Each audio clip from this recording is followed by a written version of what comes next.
శుభకరం వాల్మీకి లిఖితం శ్రీరామనామామృతం వాల్మీకి లిఖితం శ్రీరామనామామృతం రామచిలక రా మా అంటే కేవలం 2 అక్షరాలు మాత్రమే కాదు, అదో మహాశక్తి మంత్రం. ధర్మానికి ప్రతిరూపమైన శ్రీరాముడిని కీర్తిస్తూ భక్తజనం పండుగ జరుపుకుంటున్న శుభతరుణం. మూర్తీభవించిన ధర్మ స్వరూపుడు శ్రీరాముడు అనే విషయాన్ని ఆధ్యాత్మిక గ్రంథాలు చెబుతున్నాయి. ఎదుటి వారి మనసును నొప్పించడం, ఇచ్చిన మాటను తప్పడం రాముడికి తెలియదు. తండ్రి ఆజ్ఞ మేరకు ఆయన రాజ్య సుఖాలను వదిలి కట్టుబట్టలతో వనవాసానికి బయలుదేరిన మహానుభావుడు శ్రీరాముడు.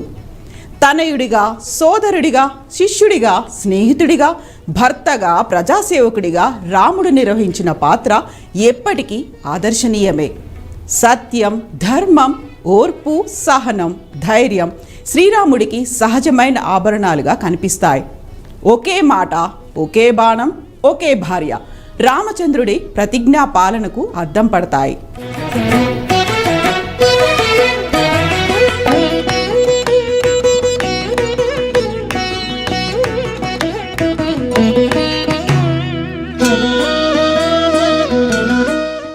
త్రేతాయుగంలో వసంత ఋతువు చైత్ర శుద్ధ నవమి గురువారం నాడు పునర్వసు నక్షత్రం కర్కాటక లగ్నంలో శ్రీరాముడు జన్మించాడని పురాణాలు పేర్కొంటున్నాయి. శ్రీరాముడు అభిజిత్ ముహూర్తంలో అంటే మధ్యాహ్నం 12 గంటల సమయంలో జన్మించాడు. 14 ఏళ్ల అరణ్యవాసం తర్వాత అయోధ్య చేరుకున్న శ్రీరాముడికి పట్టాభిషేకం, సీతారాముల కళ్యాణం చైత్రశుద్ధ నవమి రోజునే జరిగిందని హిందువుల ప్రగాఢ విశ్వాసం. రాముడిని సూర్యవంశానికి ఆరాధ్యుడిగా పేర్కొంటారు. ఆ రాముని యొక్క భవ్య మందిరాన్ని నిర్మించలేకపోయారు, ప్రతిష్ఠ చూడలేకపోయారు. ఆ అదృష్టము ఈనాడు మనకు లభించడం ఈ తరం వాళ్ళ యొక్క అదృష్టం.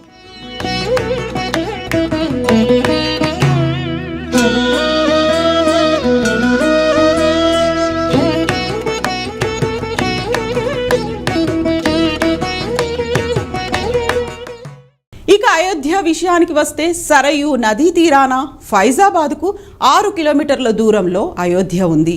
అయోధ్య విష్ణుమూర్తి 7వ అవతారమైన రాముడి చరిత్రతో సన్నిహిత సంబంధం కలిగి ఉన్న ఒక పుణ్యస్థలం. అసలు అయోధ్య వివాదానికి కారణాలేంటి? రామమందిరం ప్లేస్లో మసీద్ ఎక్కడి నుంచి వచ్చిందనే విషయం గురించి మాత్రం స్పష్టత రావడం లేదు. 1934వ సంవత్సరంలో ఒక సంఘటన జరిగింది.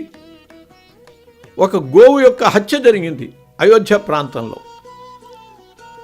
రామభక్తులైనటువంటి వాళ్ళు దాన్ని భరించలేక గోహత్య చేసినటువంటి వాళ్ళని చంపేసేశారు. ఆ సందర్భంలో హిందూ ముస్లింల మధ్య ఒక విధమైనటువంటి పోరాటమే జరిగింది. ఎంతో గొప్ప చరిత్ర కలిగిన అయోధ్యలో అనేక పోరాటాల తర్వాత రామమందిరం కొలువైంది. ఈ ఆలయ ఏర్పాటుకు ముందు ఏం జరిగింది? అయోధ్య రామమందిర స్థల వివాదం ఏంటి?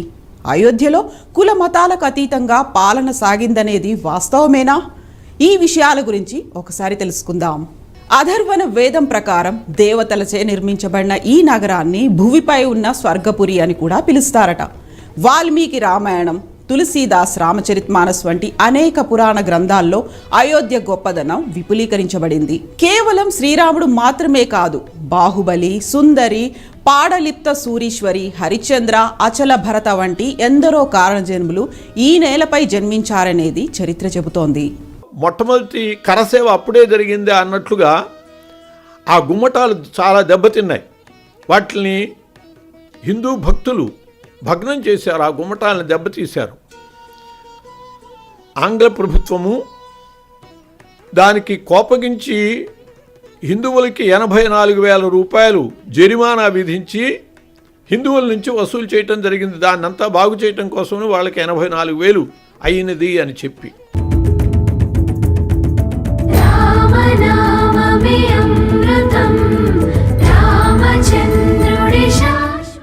హిందువులకే కాకుండా జైన మతస్థులకు కూడా అయోధ్య ముఖ్య నగరం. 2000 సంవత్సరాలకు ముందే ప్రముఖ జైన మత తీర్థంకులైన వృషభ గాంధారాలకు అయోధ్య జన్మస్థలంగా ఉంది. హిందూ జైన మతాలతో పాటు బౌద్ధ మతానికి కూడా అయోధ్యలో ప్రాముఖ్యత ఉంది. మౌర్య చక్రవర్తుల కాలంలో ఇక్కడ అనేక బౌద్ధాలయాలు, స్మారక చిహ్నాలు నిర్మించారంటే ఇక్కడ మనకు భిన్నత్వంలో ఏకత్వం స్పష్టంగా కనబడుతోంది. పురాణ గ్రంథాల ప్రకారం అయోధ్య నగరాన్ని సూర్యుడి కుమారుడు వైవస్వతమనుచే నిర్మించబడింది. త్రిమూర్తులలో ఒకడైన బ్రహ్మదేవుడి కొడుకు మరీచి కొడుకు కశ్యపుని కుమారుడు వివస్వాన్ కుమారుడు వైవస్వత మనువు క్రీస్తు పూర్వం 6673లో జన్మించాడని మన వాళ్ళ నమ్మకం.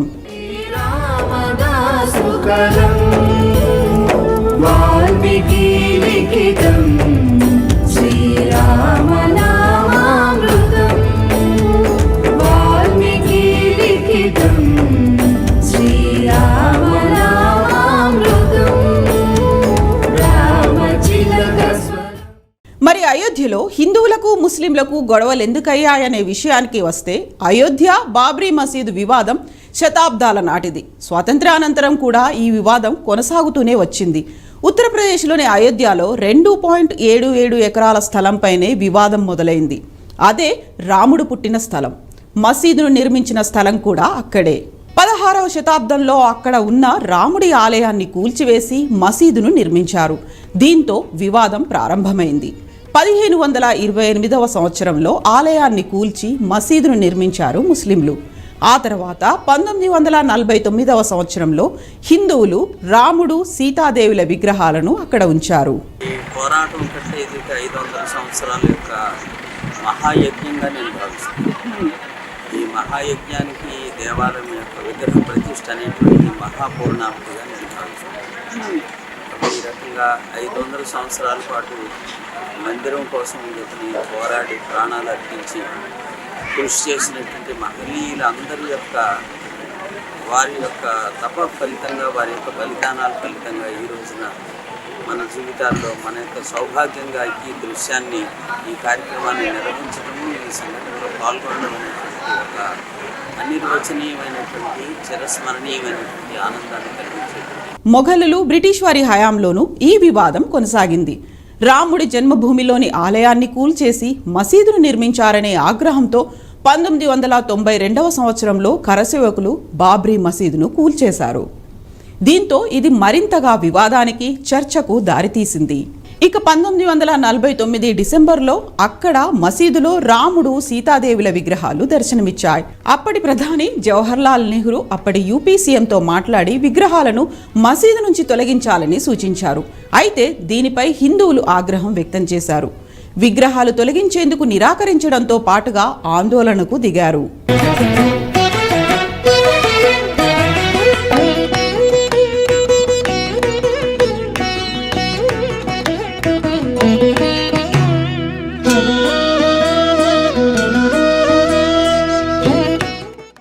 దీంతో అప్పుడు మసీదు గేట్లు మూతపడ్డాయి. ఆ తర్వాత 40 ఏళ్లకు అంటే 1989వ సంవత్సరంలో రాజీవ్ గాంధీ ఓటు బ్యాంక్ రాజకీయాలకు తెరలేపారనే వాదనలు కూడా వినిపించాయి.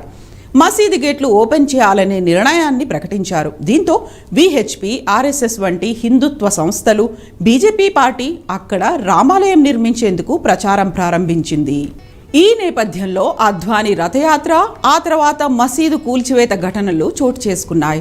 400 ఏళ్ల నాటి మసీదును కూల్చేశారు. అక్కడ అంతకు ముందు ఉన్న రామాలయాన్ని కట్టాలని డిమాండ్ చేశారు. 1992లో ప్రభుత్వం మసీదు కూల్చివేత ఘటనపై లిబర్హాన్ కమిటీని వేసింది. ఈ ఘటనలో పలువురు బీజేపీ నేతల పేర్లు కూడా ఉన్నాయి. 1528వ సంవత్సరంలో మొఘల్ రాజు అప్పటికే అక్కడ ఉన్న రామాలయాన్ని కూల్చివేసి బాబ్రీ మసీదు నిర్మించారని హిందువులు ఆరోపిస్తారు. అయోధ్య రాముడు పుట్టిన స్థలంగా కొలుస్తారు. అలాంటి అయోధ్యలో ఆలయాన్ని కూల్చేసి బాబర్ మసీదును కట్టాడని చెప్తారు. అయోధ్యలో మసీదు కట్టిన కారణంగా ఘర్షణలు ఇటీవలి కాలంలోనే కాదు, ఆనాడే జరిగాయి. తొలిసారి 1853లో ఇరు వర్గాల మధ్య ఘర్షణలు చోటు చేసుకున్నట్లుగా చెబుతారు. అంతకు ముందు కూడా జరిగాయని అంటారు. కానీ 1853లో ఘర్షణలు జరిగినట్లుగా రికార్డులు ఉన్నాయని తెలుస్తోంది.